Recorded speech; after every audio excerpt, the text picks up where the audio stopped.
6 minutes to 9 is the time. I want to talk to you about someone called Walter Tull. He was not only one of the first black footballers in England, but he was also one of the first black officers to command soldiers in battle.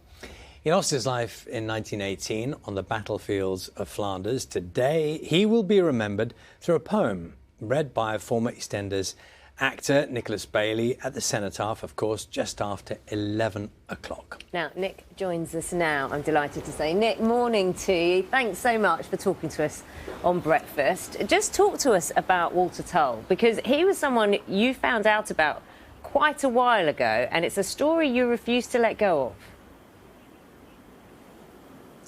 Well, this is true. Walter, well, good morning, Naga. Everybody, well, many people know about Walter today, but when I first discovered his story in 1998, hardly anybody had heard of him. I was reading a newspaper and there was a memorial football match at Tottenham Hotspur. So I reached out to Phil Vasili, who is Walter's primary historian and biographer. And from then on, we spent about 4 years researching his life together.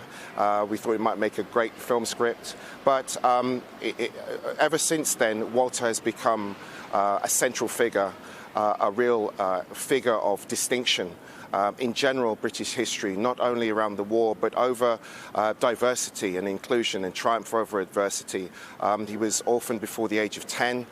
He became the first black outfield footballer to play for Tottenham Hotspur, played for Clapton, played for Northampton Town. He was the first sports person to enlist in the British Expeditionary Force in 1914.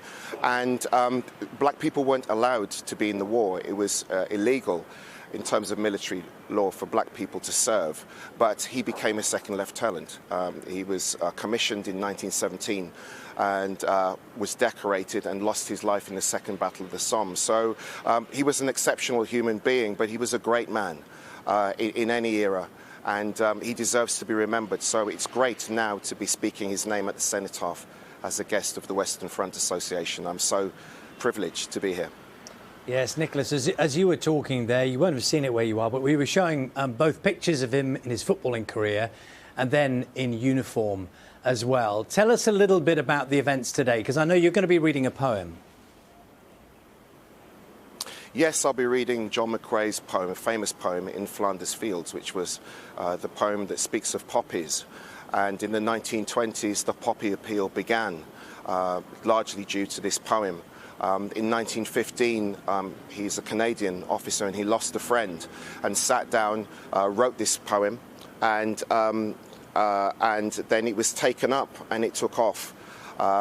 It's an incredible opportunity to be here today to speak a few words about Walter and all the forgotten voices, all the voices of the First World War that have been forgotten and are for groups that are not normally celebrated. Walter is really a figurehead for that, and it's a tremendous honour and privilege to be speaking his name here at the Cenotaph today. And Nicholas, I don't know if you've been to the Cenotaph before for this occasion, but I'm just seeing behind you there, people are walking past.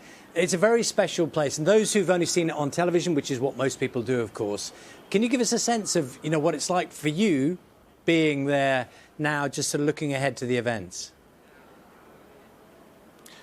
Well, it's tremendous. I feel a real sense of presence, if I'm honest.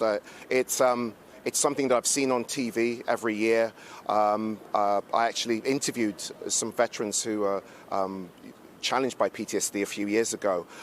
So every year I tune in, every day, every November the 11th, I observe the 2-minute silence. It's really important that not only Remembrance Sunday is celebrated, but also Armistice Day as well, the actual 11th of November. And, you know, the Western Front Association and other people are volunteers, they're enthusiasts, they're educational charities that speak of this. It's a tremendous honour to be here, it really is. I'm deputising for Carissima Matthews, who's not here this year, who's tremendous. You must listen to her speeches online. But yeah, it's tremendous, the real sense of occasion. I can feel it now, a real sense of pride. I just have to hold it together long enough to get the poem out.